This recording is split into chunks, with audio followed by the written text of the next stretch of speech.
মেহেরবানিতে আমরা প্রত্যেক সপ্তাহের ন্যায় বিগত এক সপ্তাহ পরে তার পবিত্র ঘর মসজিদে তার হুকুম পালনের উদ্দেশ্যে আসতে পেরেছি। এই জন্য ওই মহান আল্লাহ রাব্বুল আলামিনের শাহী দরবারে অন্তরের অন্তঃস্থল থেকে নত শিরে শুকরিয়া জানিয়ে বলছি আলহামদুলিল্লাহ। দরুদ ও তাসলিমা বর্ষিত হোক ওই মহামানবের প্রতি যিনি ছিলেন সাইয়্যিদুল বাশার, খাতামুন নবিয়্যিন, রাহমাতাল লিল আলামিন, যার অক্লান্ত পরিশ্রমের মাধ্যমে এই পৃথিবীর বুকে ইসলাম নামক একটি সুন্দর সুশৃঙ্খল জীবন ব্যবস্থা বাস্তবায়িত হয়েছে। তিনি হচ্ছেন এই বিশ্বের শেষ এবং শ্রেষ্ঠ নবী, নবী মুহাম্মদুর রাসূলুল্লাহ সাল্লাল্লাহু আলাইহি ওয়াসাল্লাম। সম্মানিত প্রিয় উপস্থিত মুসল্লিবৃন্দ, আমরা গত জুমআহ পর্যন্ত আপনার আমার জীবনের জন্য অত্যন্ত গুরুত্বপূর্ণ প্রয়োজনীয় একটি বিষয়ের উপরে আলোচনা করে আসছিলাম। আলহামদুলিল্লাহ, আমরা তাকওয়া সম্পর্কে বিস্তারিত পবিত্র কোরআন এবং হাদিসের আলোকে, সেই সাথে সাথে যুগে যুগে যারা তাকওয়া অর্জন করেছিল তাদের পরিণাম, সেই সাথে সাথে আজকের ইমানদার মুসলিমরাও যদি তাকওয়া অর্জন করতে পারে, অর্থাৎ মুত্তাকি হতে পারে, তাদের ঠিকানা একটাই, আর তা হচ্ছে মহান আল্লাহ রাব্বুল আলামিনের জান্নাত। বলি আলহামদুলিল্লাহ। সম্মানিত প্রিয় উপস্থিত মুসল্লিবৃন্দ, আজকের এই জুমার দিনের সংক্ষিপ্ত সময়ে আপনাদের সম্মুখে অত্যন্ত গুরুত্বপূর্ণ একটি নতুন বিষয়ের উপরে আলোচনা পেশ করতে চাই ইনশাআল্লাহ। ওমা তাওফীকি ইল্লা বিল্লাহ, আলাইহি তাওয়াক্কালতু ওয়া ইলাইহি উনীব। আজকে আমরা যে বিষয়ে আলোচনা করতে চাই তা হচ্ছে সামাজিক কল্যাণে একতাবদ্ধ থাকার, দলবদ্ধ থাকার গুরুত্ব এবং ফজিলত। এ বিষয়টি আমার মনে হয় আপনাদের কাছে একেবারেই নতুন, যদিও আপনারা জেনে থাকবেন একতাই বল এরকম ভাব সম্প্রসারণ আপনারা শিক্ষা জীবনে করেছেন, পড়ে এসেছেন। ঠিক একইভাবে আমরা একথা জানি এবং এরকম অনেক গল্পই শুনেছি, যখন তোমরা বিচ্ছিন্ন থাকবা তখন তোমরা হেরে যাবা, যখন তোমরা একতাবদ্ধ থাকবা তখন তোমাদেরকে কেউ হারাতে পারবে না। আমরা এরকম একজন বাবার গল্প আমাদের পাঠ্য পুস্তক বইয়ে আমরা পড়ে এসেছি। একজন পিতা ছিল যে কিনা তার সন্তানদেরকে উপদেশ দিত, তোমরা একতাবদ্ধ থাকো, কিন্তু তারা শুনতো না। এক পর্যায়ে তিনি যখন দেখলেন যে তারা এই কথা শুনছে না, তাদেরকে শিক্ষা দেওয়ার জন্য লাঠি সংগ্রহ করলো। এরপরে এক এক করে যখন ওই লাঠিগুলোকে ভাঙতে বলে তখন তারা ভাঙতে পারে না, কিন্তু যখন সকলে মিলে ভাঙার অনুমতি ওই বৃদ্ধ পিতা তাদেরকে দেয় তখন তারা খুব সহজেই ভেঙে ফেলে। আমরা এই উদাহরণ থেকে বুঝতে পারলাম, পৃথিবীতে আপনি আমি যদি ইতিহাস তৈরি করতে চাই, পৃথিবীতে যদি ভালো কোনো কাজ রেখে যেতে চাই, কখনোই নয়, কোশ্চিনকালেও নয়, একাকী সম্ভব নয় নয় নয়। আমরা যদি নবী মুহাম্মদুর রাসূলুল্লাহ সাল্লাল্লাহু আলাইহি ওয়াসাল্লামের জীবনের দিকে খেয়াল করি, তিনি কখনোই একা থাকতেন না। যখন তিনি ওহীপ্রাপ্ত হননি, যখন তার শৈশবেও কিন্তু তিনি একতাবদ্ধ জীবনের গুরুত্ব উপলব্ধি করে তিনি একটি সংঘ চালু করেছিলেন, হিলফুল ফুজুল নামক একটি সামাজিক কল্যাণমূলক একটি সংগঠন। শুধু তাই নয়, পৃথিবীর ইতিহাসে রাজনৈতিক বলেন অরাজনৈতিক বলেন, একতাবদ্ধ না থাকলে কোনোদিন কোন ব্যক্তি একক প্রচেষ্টায় সমাজ পরিবর্তন করতে পারেনি, পারবে না। কেননা মহান আল্লাহ রাব্বুল আলামিন আপনাকে আমাকে সামাজিক জীব হিসেবে, মানুষ হিসেবে প্রেরণ করেছেন। এবং আমরা যদি আমাদের পরিবারের দিকে খেয়াল করি, তবুও দেখবো আল্লাহ রাব্বুল আলামিন প্রকৃতিগতভাবে আমাদেরকে একতাবদ্ধ থাকার একটি নির্দেশনা দিয়েই দিয়েছে। আমরা যদি উদাহরণস্বরূপ আমাদের পরিবারের দিকে খেয়াল করি, তবুও দেখতে পাবো। ঠিক একইভাবে আমরা যদি সমাজের দিকে খেয়াল করি, তবুও দেখতে পাবো। কিন্তু আল্লাহ রাব্বুল আলামিন আপনাকে আমাকে স্বাধীনতা দিয়েছেন। আপনার আমার মত এক নাও হতে পারে, কিন্তু হওয়া উচিত দ্বীনের জন্য, আল্লাহর জন্য, মানুষের জন্য, মানুষের কল্যাণে। সম্মানিত প্রিয় উপস্থিত মুসল্লিবৃন্দ, আশা করি আপনারা বুঝতে পেরেছেন।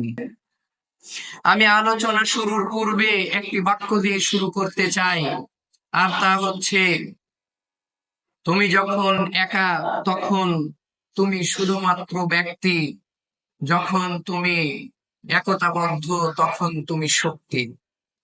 আপনি যদি একা থাকেন তখন শুধুই আপনি ব্যক্তি, আপনি যখন একতাবদ্ধ হন তখন আপনি শক্তি। এই শক্তি দিয়ে শুধু পরিবার নয়, শুধু সমাজ নয়, রাষ্ট্র নয়, বরং পৃথিবীকেও শাসন করা সম্ভব। সম্মানিত প্রিয় উপস্থিত মুসল্লিবৃন্দ, আমরা ভূমিকা না নিয়ে মূল আলোচনায় প্রবেশ করছি। আমরা আলোচনা শুরু করতে চাই সূরা আসর দিয়ে। সূরা আসর একটি সমাজ কল্যাণমূলক সূরা। এজন্য জুমার খুতবার শুরুতে আপনাদের দৃষ্টি আকর্ষণ করছি, দয়া করে আপনারা এই খুতবাটি মনোযোগ সহকারে শ্রবণ করবেন ইনশাআল্লাহ। আল্লাহ রাব্বুল আলামিন বলেন, ওয়াল আসরি ইন্নাল ইনসানা লাফি খুসরিন ইল্লাল্লাযীনা আমানু ওয়া আমিলুস সালিহাতি ওয়া তাওয়াসাউ বিল হক وتواصوا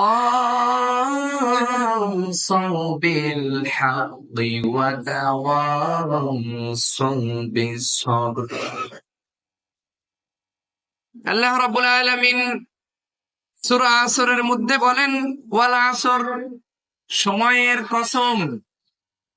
আল্লাহ রাব্বুল আলামিন সময়ের কসম খেয়ে কি বলেন?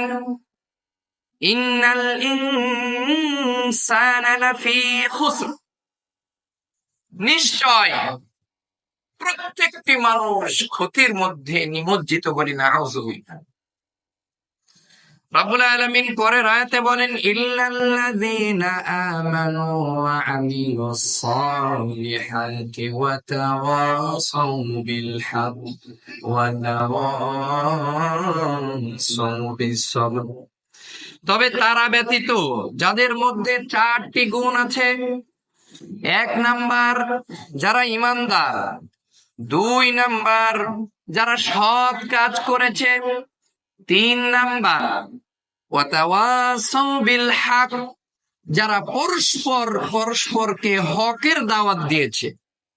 ওয়াতাওয়াসাউ বিস সবর, আর তারা ব্যতীত যাদের মধ্যে এই গুণটি আছে, পরস্পরকে ধৈর্য ধারণের উপদেশ দিয়েছে। এবার আমরা এই আয়াতটিকে একটু বিশ্লেষণ করতে চাই তাফসীরের আলোকে। সর্বপ্রথমে আপনি খেয়াল করেন, এই আয়াতগুলি কার? এই আয়াতগুলি হচ্ছে আপনার আমার প্রতিপালক মহান আল্লাহ, মহান রব। ওয়াল আসর, মহান আল্লাহ, মহান রব, তিনি যদি আপনাকে আমাকে কোনো কথা বলেন, সেই কথা আপনার আমার জন্য পালন করা কতটা জরুরি বলেন? এই পৃথিবীর কোন মানুষের কথার সমান কি? নাকি আল্লাহ রাব্বুল আলামিন যেটা বলেছেন ওই কথা মানতে হবে, মানতেই হবে, মানতেই হবে? আল্লাহ রাব্বুল আলামিনের কথার উপরে আর কোনো কথা হতে পারে না। এই আল্লাহ আপনাকে আমাকে অনেক কথা বলেছেন, কিন্তু যে কথা বলেছেন কসম করে একটাবার চিন্তা করে দেখেন এই কথার ওজন কতখানি। আপনি আমি কি খুব সহজেই কসম করি? খুব সহজেই কিন্তু কসম খাই না। কসম খাওয়া জায়েজ আছে, অবশ্যই রবের নামে কসম করতে হবে। এবং কসম সম্পর্কে বলতে গেলে অনেক সময় লেগে যাবে। কসম এতটাই গুরুত্বপূর্ণ, ওই কসম অনুযায়ী কথা যদি মিথ্যা হয়ে যায়, কসম অনুযায়ী যদি আপনি কাজ না করতে পারেন, তাহলে কসম অনুযায়ী আপনাকে কাফারা দিতে হবে। কসমের কিন্তু গুরুত্ব রয়েছে। সিয়াম রাখতে না পারলে যেমন সিয়ামের কাফারা দিতে হয়, ঠিক একই ভাবে কসম করে কসম রক্ষা না করতে পারলে কসমের কাফারা দিতে হয়। আপনাকে বলতে চাই, কসম আপনি কোন অবস্থায় খেয়ে থাকেন? যখন অত্যন্ত গুরুতর অবস্থা আপনার জীবনে কাজ করে, তখনই কিন্তু আপনি কসম খান। তার মানে বোঝা যাচ্ছে আপনার আমার প্রতিপালক কসম খেয়ে বলছেন, ইন্নাল ইনসানা লাফি খুসর, নিশ্চয় প্রত্যেকটি মানুষই ক্ষতির মধ্যে নিমজ্জিত রয়েছে। তার মানে কথা সত্য। এরপরে আল্লাহ রাব্বুল আলামিন বলছেন, তবে তারা ব্যতীত, অর্থাৎ তারা ক্ষতির মধ্যে নেই যারা 1 নাম্বার ঈমান এনেছে, 2 নাম্বার সৎ কাজ করেছে, 3 নাম্বার পরস্পরকে হকের দাওয়াত দিয়েছে, 4 নাম্বারে যারা পরস্পরকে ধৈর্যের আহ্বান জানিয়েছে, ধৈর্য ধারণের উপদেশ দিয়েছে। সম্মানিত প্রিয় উপস্থিত মুসল্লিবৃন্দ, আশা করি আপনারা বুঝতে পেরেছেন যে সূরা আসরের ভিতরে মহান আল্লাহ রাব্বুল আলামিন কি বলেছেন। এই সূরার তাফসীরের ভিতরে প্রথমেই যে কথাটি মুফাসসিরিনে কেরাম উল্লেখ করেছেন, আর তা হচ্ছে এই সূরার নামকরণ করা হয়েছে সূরার যে প্রথম শব্দ আসর। এই আসর যেহেতু অত্যন্ত গুরুত্বপূর্ণ একটি আয়াত, এবং এই শব্দ দিয়ে আল্লাহ রাব্বুল আলামিন কসম করেছেন, সময়ের কসম করেছেন, এই জন্য এই সূরার নামকরণ করা হয়েছে সূরা আসর। এই সূরা আসরের ভিতরে মাত্র 3টি আয়াত রয়েছে, অথচ ইমাম শাফিঈ রাহমাতুল্লাহি আলাইহি তিনি এত চমৎকার কথা বলেছেন যে লাউ মা আনজালাল্লাহু আলাল খালক ইল্লা হাযিহি সূরা লাকাফাইতুহু। অর্থাৎ শাফিঈ রাহমাতুল্লাহি আলাইহি তিনি বলেছেন, যদি মানুষের জন্য পুরা কুরআনুল কারীম নাজিল না করে শুধুমাত্র সূরা আসর আল্লাহ রাব্বুল আলামিন নাজিল করতেন, তাহলেই মানুষের জন্য যথেষ্ট হয়ে যেত। বলে সুবহানাল্লাহ। তাহলে সূরা আসরের মধ্যে আছেটা কি? সম্মানিত প্রিয় উপস্থিত মুসল্লিবৃন্দ, অনেক মুফাসসিরিনে কেরাম অনেক তাফসীর করেছেন। আসর শব্দের অর্থ ইমাম বুখারী রাহমাতুল্লাহি আলাইহি তিনি করেছেন যে আল্লাহ রাব্বুল আলামিন এখানে যুগের কসম করেছেন। বুখারী রাহিমাহুল্লাহ তাআলা তিনি আসর বলতে বলেছেন যুগ। হাসান বসরি রাহিমাহুল্লাহ তাআলা তিনি আসর দ্বারা উদ্দেশ্য করেছেন সূর্য পশ্চিম থেকে আকাশে ঢলে যাওয়া ও অস্ত যাওয়ার মধ্যবর্তী সময়, অর্থাৎ আমরা যে সময়টাকে আসরের সালাত বলে গণ্য করি সেটাকে বলেছেন। একইভাবে প্রসিদ্ধ তাবিঈ মুকাতিল রাহমাতুল্লাহি আলাইহি তিনিও এই সময়টিকেই নির্ধারণ করেছেন, কারণ হিসেবে উল্লেখ করেছেন এই সময়টি অত্যন্ত গুরুত্বপূর্ণ। কেননা আল্লাহ রাব্বুল আলামিন সালাত সম্পর্কে বলতে গিয়ে বলেছেন, হাফিযু আলাস সালাওয়াতি ওয়াস সালাতিল উসতা, অর্থাৎ তোমরা সালাতের হেফাজত করো, তবে মধ্যবর্তী সালাতের হেফাজত বিশেষভাবে করো। আর সেই মধ্যবর্তী সময়টি হচ্ছে আসরের সময়। সম্মানিত প্রিয় উপস্থিত মুসল্লিবৃন্দ, অর্থাৎ এই আসর অর্থাৎ সময়, যুগ, এই যুগ অথবা সময়ের কসম করে আল্লাহ রাব্বুল আলামিন বলেছেন সকল মানুষ ক্ষতির মধ্যে, তবে 4 শ্রেণীর মানুষ ব্যতীত, যারা 1 নম্বরে ঈমান এনেছে, 2 নম্বরে সৎ কাজ করেছে, 3 নাম্বার হকের দাওয়াত দিয়েছে পরস্পর, 4 নাম্বার যারা পরস্পরকে ধৈর্য ধারণের উপদেশ দিয়েছে। সম্মানিত প্রিয় উপস্থিত মুসল্লিবৃন্দ, এই আয়াতের আলোকে আমি আপনাদেরকে বলতে চাই, ঈমান আপনি আমি এককভাবে নিয়ে আসতে পারি, সৎ আমল আপনি আমি এককভাবে করতে পারি, কিন্তু পরস্পরের মধ্যে হকের দাওয়াত কখনোই এককভাবে হতে পারে না। আপনি একজন ব্যক্তি আর একজনকে দাওয়াত দিবেন, এই জন্য অবশ্যই আরেকজন মানুষের প্রয়োজন। আপনি একা একাই আপনাকে দাওয়াত দিয়ে এই পৃথিবীতে কল্যাণ হাসিল করতে পারেন না। অতএব আপনাকে মানুষের প্রয়োজন। কিন্তু একটাবার চিন্তা করেন, আপনি যদি কোনো মানুষকে এককভাবে দাওয়াত দিতে চান, তাহলে দেখবেন আপনার দাওয়াতটি অনেকাংশে অগ্রাহ্য করবে, এ কথাই সত্য। আপনি যদি হকের দাওয়াত দিতে চান একটা টিম নিয়ে, একটা দল নিয়ে, তাহলে অবশ্যই আপনার কথা শুনতে বাধ্য, আপনার কথা মেনে নিতে বাধ্য। মনে করেন একটা অশ্লীল ব্যয়পূর্ণ কাজ আপনি একক প্রচেষ্টায় যদি বাতিল করতে চান, উৎখাত করতে চান, আপনাকে তারা উৎখাত করে দিবে, আপনাকে বাতিল করে দিবে, আপনাকে নিঃস্ব করে দিবে। একই কাজ যদি আপনি দলবদ্ধভাবে একটি ছোট দল নিয়ে গিয়েও যদি আপনি সেখানে হাজির হন, তাদেরকে যদি বুঝিয়ে বলতে পারেন, অবশ্যই তারা কিন্তু আপনার কথা মেনে নিবে। সম্মানিত প্রিয় উপস্থিত মুসল্লিবৃন্দ, আল্লাহ রাব্বুল আলামিন এই বিষয়গুলি ইঙ্গিত করেছেন। ঠিক একইভাবে আপনি যখন একা, আপনাকে সান্ত্বনা দেওয়ার মতন কেউ নেই, আপনি বিপদগ্রস্ত হয়েছেন, আপনি ক্ষতিগ্রস্ত হয়েছেন, আপনার ধৈর্য ধারণ করা প্রয়োজন, কিন্তু আপনাকে কেউ সান্ত্বনা দেয় না, ধৈর্যের কথা বলে না, ধৈর্যের উপদেশ দেয় না, ধৈর্যের আহ্বান জানায় না। আপনি একে একে দেখা যাবে যে আপনি ক্ষতিগ্রস্তের মধ্যে পড়ে যাবেন, আপনি ডিপ্রেশনে চলে যাবেন, এক পর্যায়ে হতে পারে এই পৃথিবী থেকে আপনি বিদায় নেবেন। এটাই কিন্তু আমরা খেয়াল করি। কিন্তু আপনাকে যদি আপনার একটা দল থাকে, আপনার আপনার সাথে মিলে মিশে যারা কাজ করে, এমন ব্যক্তি যদি আপনাকে এসে বুঝায়, ভাই এই দুনিয়ার জীবন ক্ষণস্থায়ী, আমরা নিজেরাই তো থাকবো না, এই দুনিয়াতে অনেক বিপদ আসবে, বালা আসবে, মুসিবত আসবে, জীবনটা কিন্তু কখনোই থেমে যাবে না, কিন্তু তুমি যদি থেমে যাও তোমাকে কেউ বাঁচাতে পারবে না, এইভাবে যদি কয়েকজন মানুষ তাকে বোঝাতে পারে, তাহলে কিন্তু এই মানুষটা আবারও একটা শক্তি নিয়ে সামনে এগিয়ে যাবে।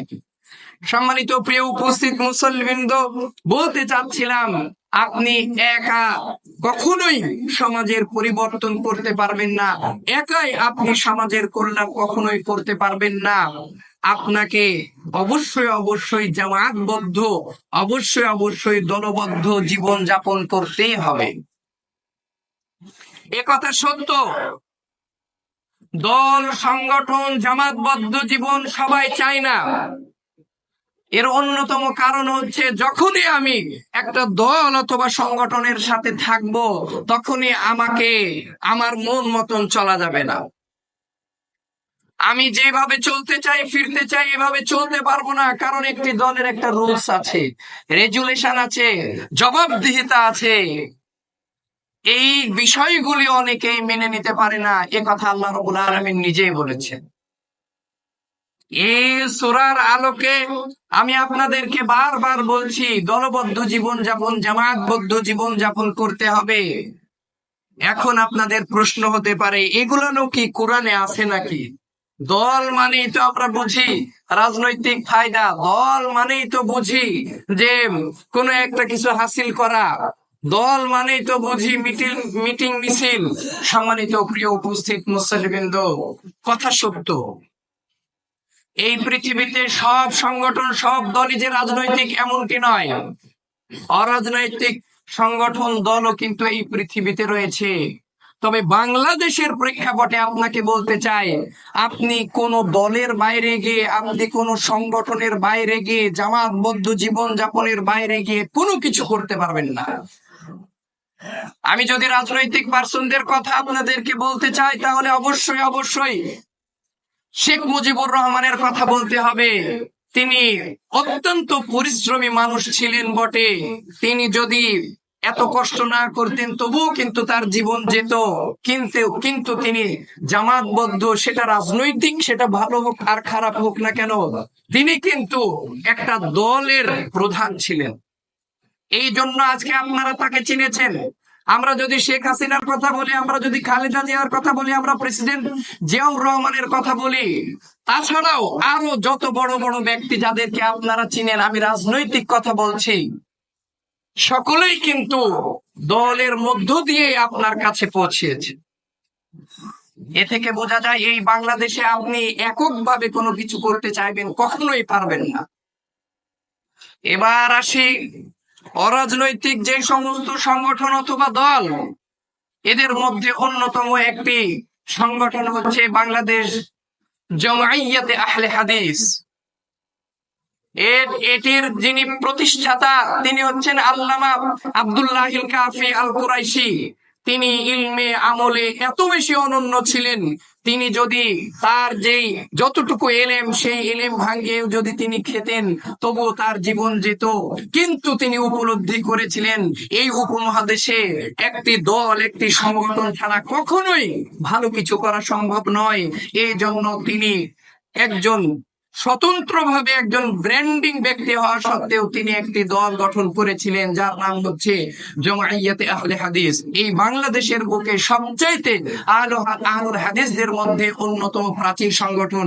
সম্মানিত প্রিয় উপস্থিত মুসলিমবৃন্দ, পর্যায়ক্রমে রাজশাহী বিশ্ববিদ্যালয়ের ভিসি ডক্টর আব্দুল বারী স্যার, তিনি ব্যাপক কাজ করেছিলেন। সম্মানিত প্রিয় উপস্থিত মুসলিমবৃন্দ, পর্যায়ক্রমে যারা কাজ করে আসছেন, তারা কিন্তু এক একজন শিক্ষাবিদ, গবেষক, দার্শনিক, তারা স্বতন্ত্রভাবে ব্র্যান্ডিং ব্যক্তি। যেমন বর্তমানে আহলুল হাদিস, জামায়াতে আহলুল হাদিসের যিনি সভাপতি, তিনি হচ্ছেন ডক্টর আব্দুল্লাহ আল ফারুক সালাফি। তিনি একাধারে ডক্টরেট ডিগ্রিধারী, তিনি বাইরে থেকে পড়াশোনা করেছেন, তিনি একাধারে অধ্যাপক। এছাড়াও সৌদি দূতাবাসে তিনি দীর্ঘদিন চাকরি করেছেন। স্বতন্ত্রভাবে একজন ব্র্যান্ডিং ব্যক্তি হওয়া সত্ত্বেও তিনি উপলব্ধি করেছেন দল সংগঠনের বাইরে এই সমাজের কল্যাণ কখনোই সম্ভব নয়, বিশেষ করে বাংলাদেশের প্রেক্ষাপট। এবার আসি বাংলাদেশে অরাজনৈতিক সংগঠনের মধ্যে অন্যতম একটি সংগঠন হচ্ছে বাংলাদেশ আহলে হাদিস আন্দোলন, যার আমির হচ্ছেন অত্যন্ত সুপরিচিত একজন ব্যক্তি, দার্শনিক, পণ্ডিত। তিনি স্বতন্ত্রভাবে একজন ব্র্যান্ডিং ব্যক্তি, তিনি হচ্ছেন প্রফেসর ডক্টর আসাদুল্লাহ আল গালিব হাফিজাহুল্লাহ তাআলা। তার পরিচয় যদি আপনারা জানেন, তাহলে আপনারা বুঝতে পারবেন তিনি স্বতন্ত্রভাবে একজন ব্র্যান্ডিং ব্যক্তি। তিনি, তার ইলম কেমন ছিল একটাবার চিন্তা করে দেখেন। তিনি একাধারে মুহাদ্দিস, শুধু তাই নয়, ছোটখাটো কোন প্রতিষ্ঠানের মুহাদ্দিস তিনি ছিলেন না। বাংলাদেশের বুকে যেটা সবচাইতে প্রাচীন এবং সবচাইতে যেটা বড় প্রতিষ্ঠান, মোহাম্মদ আরাবিয়া ঢাকা যাত্রাবাড়িতে যে প্রতিষ্ঠানটি অবস্থিত, ওই প্রতিষ্ঠানের মুহাদ্দিস ছিলেন। সুবহানাল্লাহ। শুধু তাই নয়, সম্মানিত প্রিয় উপস্থিত মুসলিমবৃন্দ, তিনি একাধারে রাজশাহী বিশ্ববিদ্যালয়ের প্রফেসর ছিলেন এবং তিনি ডিপার্টমেন্ট হেড, চেয়ারম্যান পর্যন্ত হয়েছিলেন। আমি আপনাদেরকে বলতে চাই, তিনি যদি তার প্রফেসর গিরি দিয়ে তিনি যে পরিমাণ লেখনী লিখেছেন, কোটি কোটি টাকা, এই টাকা যদি তিনি নিয়েই তার জীবনকে যাপন করতে চাইতেন, পারতেন নাকি পারতেন? অথচ দেখেন, তিনি দল এবং সংগঠনের বাইরে নয়, কারণ তিনি উপলব্ধি করেছেন নবী মুহাম্মদুর রাসূলুল্লাহ সাল্লাল্লাহু আলাইহি সাল্লাম সব সময় চলেছেন তার সাহাবীদের নিয়ে। আল্লাহর নবীও বলেছেন তারাই মুক্তিপ্রাপ্ত, মা আনা আলাইহি ওয়া আসহাবি, আমি এবং আমার সাহাবী। আল্লাহর নবী তো এককভাবে বলতে পারতেন মা আনা আলাইহি, আমি, ওয়া আনা আসহাবি, এই কথা কেন বললেন? এ থেকে বোঝা যায় জামাতবদ্ধ জীবনযাপনের অত্যন্ত গুরুত্ব রয়েছে, যে গুরুত্বের কথা আল্লাহ রাব্বুল আলামিন স্বয়ং পবিত্র কোরআনুল কারীমে বলেছেন। আল্লাহ রাব্বুল আলামিন বলেন, ওয়ালতাকুম মিনকুম উম্মাতুন ইয়াদউনা ইলাল খায়রি ওয়া ইয়া'মুরুনা বিল মা'রুফ ওয়া ইয়ানহাউনা 'আনিল মুনকার ওয়া উলাইকা হুমুল মুফলিহুন। আল্লাহ রাব্বুল আলামিন বলেন, ওয়ালতাকুম মিনকুম উম্মাহ, তোমাদের মধ্যে একটি উম্মাত রয়েছে, ইয়াদউনা ইলাল খায়র, তোমাদের মধ্যে একটি দল রয়েছে, ইয়াদউনা ইলাল খায়র, যাদের কাজ হচ্ছে কল্যাণের দিকে আহ্বান করা, ভালো কাজের দিকে আহ্বান করা, ওয়া ইয়া'মুরুনা বিল মা'রুফ, আর তাদের কাজ হচ্ছে সৎ কাজের আদেশ দেওয়া, ওয়া ইয়ানহাউনা আনিল মুনকার, অসৎ কাজে বাধা প্রদান করা, ওয়া উলাইকা হুমুল মুফলিহুন, আর তারাই সফল কাম, বলি আলহামদুলিল্লাহ। ডাইরেক্ট আল্লাহ রাব্বুল আলামিন বলছেন ওয়ালতাকুম মিনকুম উম্মাহ, তোমাদের মধ্যে, ওয়ালতাকুম মিনকুম, ওয়ালতাকুম মিনকুম, তোমাদের মধ্যে একটি দল রয়েছে যাদের কাজ হচ্ছে কল্যাণের দিকে আহ্বান করা, ওয়া ইয়া'মুরুনা বিল মা'রুফ, ভালো কাজের আদেশ দেওয়া, ওয়া ইয়ানহাউনা আনিল মুনকার, খারাপ কাজে বাধা প্রদান করা, ওয়া উলাইকা হুমুল মুফলিহুন, আর তারাই হচ্ছে সফল কাম, বলি আলহামদুলিল্লাহ। আল্লাহ রাব্বুল আলামিন একটি দলের কথা বললেন তোমাদের মধ্যে, তার মানে এই সমাজের সবাই যে একটা দলের অন্তর্ভুক্ত হবে এমনটি নয়, তোমাদের মধ্যে একটি দল, তার মানে গুটি কয়েকজন হবে যারা কি করবে, ইয়াদউনা ইলাল খায়র, মানুষকে কল্যাণের দিকে আহ্বান করবে, সৎ কাজের আদেশ দিবে, অসৎ কাজে বাধা প্রদান করবে। আল্লাহ তাদেরকে বলেছেন সফল। শুধু তাই না, রাব্বুল আলামিন বলেন, কুনতুম খায়রা উম্মাতিন উখরিজাত লিন-নাসি তা'মুরুনা বিল মা'রুফি ওয়া তানহাউনা 'আনিল মুনকারি ওয়া তু'মিনুনা বিল্লাহ। আল্লাহ রাব্বুল আলামিন বলেন, কুনতুম খায়রা উম্মাতিন উখরিজাত লিন-নাস। এবার আবার আল্লাহ রাব্বুল আলামিন বলছেন যে তোমাদের মধ্যে একটি দল থাকা উচিত, দল থাকা উচিত যাদের কাজ হবে তা'মুরুনা বিল মা'রুফ, সৎ কাজে আদেশ প্রদান করা, ওয়া তানহাউনা আনিল মুনকার, অসৎ কাজে বাধা প্রদান করা, ওয়া তু'মিনুনা বিল্লাহ, আর তাদের কাজ হবে আল্লাহর প্রতি বিশ্বাস রাখা। শুধু তাই নয়, আল্লাহ রাব্বুল আলামিন বলেন, يؤمنون بالله واليوم الآخر ويأمرون بالمعروف وينهون عن المنكر ويسارعون في الخيرات وأولئك من الصالحين। يؤمنون بالله, এই আয়াতের সাথে সামঞ্জস্য রেখে আল্লাহ রাব্বুল আলামিন বলেন, যারা ঈমান আনবে, যারা ছোট্ট একটি দল হবে, ইয়ামুরুনা বিল মা'রুফ, তারা যে কাজ করবে তা হচ্ছে সৎ কাজের আদেশ দিবে, ওয়া ইয়ানহাউনা আনিল মুনকার, অসৎ কাজে বাধা প্রদান করবে, ওয়া ইউসারিউনা ফিল খায়রাত, ওয়া ইউসারিউনা ফিল খায়রাত, আর তারা কল্যাণমূলক কাজ দ্রুত করবে, উলাইকা মিনাস সালিহিন, আর তারাই হচ্ছে সৎ কর্মশীলদের অন্তর্ভুক্ত, বলি সুবহানাল্লাহ। শুধু তাই নয়, আল্লাহ রাব্বুল আলামিন আরো বলেন, ওয়াল মুমিনুনা ওয়াল মুমিনাতু বা'দুহুম আউলিয়াউ বা'দ ইয়া'মুরুনা বিল মা'রুফি ওয়া ইয়ানহাউনা 'আনিল মুনকারি ويقيمون الصلاة ويؤتون الزكاة ويطيعون الله ورسوله উলাইকা সায়ারহামুহুমুল্লাহ ইন্নাল্লাহা আজিজুন হাকীম। ওয়াল মুমিনুনা ওয়াল মুমিনাত, ঈমানদার নারী ঈমানদার পুরুষ, বা'দুহুম আউলিয়াউ বা'দ, পরস্পর পরস্পরের বন্ধু। একথা দ্বারাও স্পষ্ট বোঝা যায় বন্ধু কিন্তু এককভাবে হয় না, বন্ধু এককভাবে হয় না। এ দ্বারা আল্লাহ রাব্বুল আলামিন বোঝাচ্ছেন একতাবদ্ধ, দলবদ্ধ। যখন আপনারা খেয়াল করলে দেখতে পাবেন, সেটা রাজনৈতিক হোক আর অরাজনৈতিক হোক, যখন আপনার দলের, তখন কিন্তু স্বাভাবিকভাবেই তার জন্য দয়া এবং মায়া আপনার অনেক বেশি। আল্লাহ রাব্বুল আলামিন বলছেন যে পরস্পর পরস্পরের বন্ধু। ইয়ামুরুনা বিল মারুফ, তাদের কাজ হচ্ছে সৎ কাজে আদেশ করা। ওয়ায়ানহাউনা আনিল মুনকার, তাদের আরো কাজ হচ্ছে অসৎ কাজে বাধা প্রদান করা। ওয়ায়ুকিমুনাস সালাহ, আর তাদের কাজ হচ্ছে সালাত কায়েম করা। ওয়ায়ুতুনাজ যাকাত, তাদের কাজ হচ্ছে যাকাত আদায় করা। ওয়ায়ুতিউনাল্লাহ ওয়া রাসূলা, আর তাদের কাজ হচ্ছে আল্লাহর আনুগত্য করা, রাসূলের আনুগত্য করা। উলাইকা সায়ারহামুহুমুল্লাহ, তারাই আল্লাহর পক্ষ থেকে রহমত প্রাপ্ত।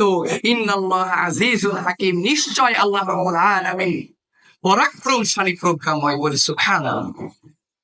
সম্মানিত প্রিয় উপস্থিত মুসল্লিবৃন্দ, এ পর্যায়ে আশা করি আপনারা বুঝতে পেরেছেন একটা দল, একটা সংগঠন থাকা উচিত। যদি এই দল, এই সংগঠন হয়ে যায়, তাদের কাজ কি হবে? আল্লাযীনা ইম্মাক্কান্নাহুম ফিল আরদ, তারা যদি একটা দলে রূপান্তর নিজেদেরকে করতে পারে, ইম্মাক্কান্নাহুম ফিল আরদি আকামুস সালাহ, সর্বপ্রথম তাদের কাজ হবে সালাত কায়েম করা, ওয়া আতাউজ যাকাত, যাকাত আদায় করা, ওয়া আমারু বিল মারুফ, আর সৎ কাজের আদেশ দেওয়া, ওয়া নাহাউ আনিল মুনকার, আর অসৎ কাজে বাধা প্রদান করা। ওয়ালিল্লাহি আতিবাতুল উমুর, সকল সৎ কাজের প্রতিদান তো কেবলমাত্রই আল্লাহর কাছে। বলি সুবহানাল্লাহ। সম্মানিত প্রিয় উপস্থিত মুসল্লিবৃন্দ, এতক্ষণ পর্যন্ত আপনাদেরকে পবিত্র কোরআন এবং হাদিসের আলোকে একটি কথা আশা করি বিভিন্ন উদাহরণের মাধ্যমে বোঝাতে পেরেছি। নবী মুহাম্মদুর রাসূলুল্লাহ সাল্লাল্লাহু আলাইহি ওয়াসাল্লাম যখন নবুয়ত প্রাপ্ত হননি, তখনও তিনি উপলব্ধি করেছেন জামায়াতবদ্ধ জীবন যাপন করার। যখন তিনি নবুয়ত পেয়েছেন, তখন তিনি বলেছেন মা আনা আলাইহি ওয়া আসহাবি, আমি এবং আমার যারা সাহাবী তারাই হচ্ছে নাজাত প্রাপ্ত, এবং এদেরকে অনুসরণ যারা করবে তারা নাজাত প্রাপ্ত। তার মানে জামাতবদ্ধ জীবন যাপন তিনি করেছেন, ইঙ্গিত দিয়েছেন। শুধু তাই নয়, এই দেশীয়, বিশেষ করে এই উপমহাদেশে রাজনৈতিক বললাম, অরাজনৈতিক বললাম, এবার আমি আপনাদের কাছে আবারও প্রশ্ন করতে চাই, এই সমাজের কল্যাণে যদি আপনি এককভাবে কাজ করতে চান, আপনি কতটুকু করতে পারবেন? পক্ষান্তরে যদি আপনি একটি দলের অন্তর্ভুক্ত হতে পারেন, সেটা অবশ্যই অবশ্যই আমি বলবো অরাজনৈতিক অরাজনৈতিক যাদের কাজ হবে সৎ কাজে আদেশ দেওয়া, অসৎ কাজে বাধা প্রদান করা, সালাতের জন্য আহ্বান করা, সালাতের শিক্ষা দেওয়া, যাকাত না দিলে যাকাতের গুরুত্ব বোঝানো, যাকাত আদায় করা, আর তাদের কাজ হবে আল্লাহর আনুগত্য করা, তাদের কাজ হবে রাসূলের আনুগত্য করা। এমত অবস্থায় আমি আপনাদেরকে বলতে চাই, এর আগে আমি যে মসজিদে ছিলাম, মধ্যনদাপাড়া আহলে হাদিস কেন্দ্রীয় জামে মসজিদে ছিলাম, ওইখানে আমি পুরো ইতিহাসটি বলছি না, শুধুমাত্র 1,000 টাকা দিয়ে আমি একটি ছোট্ট সংগঠন করেছিলাম, যারা আজকে লক্ষ লক্ষ টাকা মানুষের কল্যাণে ব্যয় করতে পারছে বলে আলহামদুলিল্লাহ। 1,000 টাকা আমি দিয়ে শুরু করেছিলাম।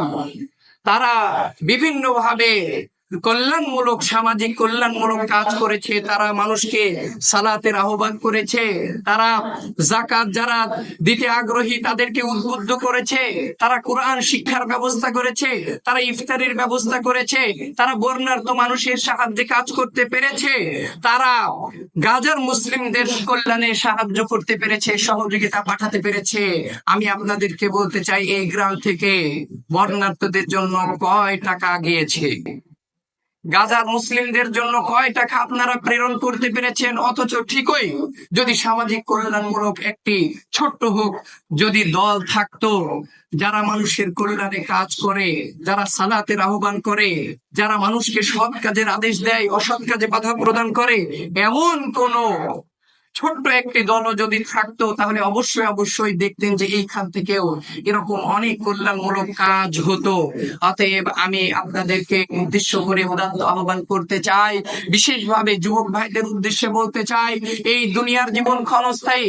এই দুনিয়াতে আপনি একক প্রচেষ্টায় কিচ্ছু করতে পারবেন না। তার উদাহরণ, আপনার বয়স 30-35 হয়ে গিয়েছে, আপনি উল্লেখযোগ্য এমন কি করতে পেরেছেন? আমি আপনাকে প্রশ্ন করতে চাই, আপনার বয়স 30 থেকে 35, আপনি কি করতে পেরেছেন একক প্রচেষ্টায়? আমি ওই বৃদ্ধ চাচাকে, ওই বাবাকে বলতে চাই, আপনার বয়স আজকে 60 বছর, আপনি একক প্রচেষ্টায় কি করতে পেরেছেন? একটা রাস্তা পর্যন্ত করতে পারেননি।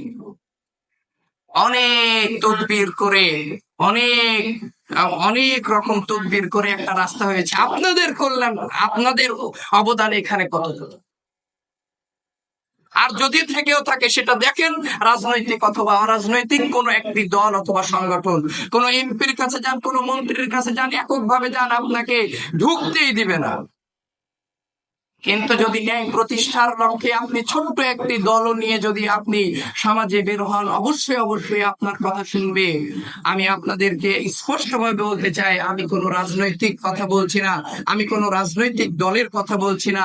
আমি বলতে চাই, এই সমাজের কল্যাণ যদি আমরা করতে চাই, এই সমাজের প্রত্যেকটি মানুষ সালাত আদায় করুক, এটা যদি আমরা চাই, এই সমাজের প্রত্যেকটি শিশু একটা সুন্দর জীবন পাক, এটা যদি আমরা গড়ে তুলতে চাই, তাহলে আমাদেরও প্রয়োজন আল্লাহর নবীর মতন একটা হিলফুল ফজল অথবা চন্দ্রপুকুর সমাজ কল্যাণ সংস্থা অথবা সংগঠন, এরকম ছোট একটি দল থাকা উচিত, যেখানে মানুষ একতাবদ্ধ হয়ে কাজ করবে। এখান থেকে সৎ পথের আদেশ দেওয়া হবে, সৎ কাজের আদেশ দেওয়া হবে, যত অসৎ কাজ আছে সেখানে বাধা প্রদান করা হবে, সালাতের জন্য আহ্বান করা হবে, সালাতের বিনিময়ে সালাতে উদ্বুদ্ধ করতে তাদেরকে বিশেষ বিশেষ অফার দেওয়া হবে। যেমন অনেক জায়গায় আপনারা দেখে থাকবেন, যারা ফেসবুক চালান, ইউটিউব চালান, আপনারা দেখে থাকবেন এই ছোট্ট ছোট্ট সংগঠন তারা বিভিন্ন আয়োজন করে থাকে। যেমন 40 দিন সালাত আদায় করলে ওই ব্যক্তির বাড়িতে 1 বস্তা চাল পৌঁছে দেওয়া হবে। যদি কোনো ছোট্ট শিশু 40 দিন একাধারে 5 ওয়াক্ত সালাত জামাতের সাথে তাকবীরে উলার সাথে পড়তে পারবে, ওই সন্তানটিকে, ওই শিশুটাকে একটি সাইকেল প্রদান করা হবে। এইভাবে দেখা যায় যে বিভিন্ন কাজ কিন্তু আমরা ফেসবুকের মাধ্যমে দেখতে পাই, এগুলার কোনোটাই একক প্রচেষ্টায় নয়, একক প্রচেষ্টায় গড়ে ওঠেনি। এজন্য আমি আপনাদের প্রতি উদাত্ত আহ্বান, বিশেষ করে যারা যুবক ভাই আছেন, সবাই কিন্তু এটা করবে না, এটা অবশ্যই তারা করবে যাদের ভিতরে ঈমান আছে। এই দাবি এবং এই দাওয়াত আপনাদেরকে দিয়ে আজকে এই জমা ইতিকাল সীমা আলাইনা